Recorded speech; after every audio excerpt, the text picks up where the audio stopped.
IELTS Speaking Success olishni siz bu video aynan siz uchun. IELTS Speaking Success Advanced Structure as adjective as it may sound.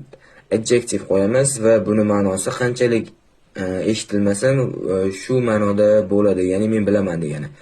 As crazy as it sound, although it sounds crazy or I know it sound crazy but full sentences. Misol uchun, as crazy as it may sound, I go to sleep at 4 am. Qanchalik jinicha eshitilmasin, men soat 4 da uxlayman.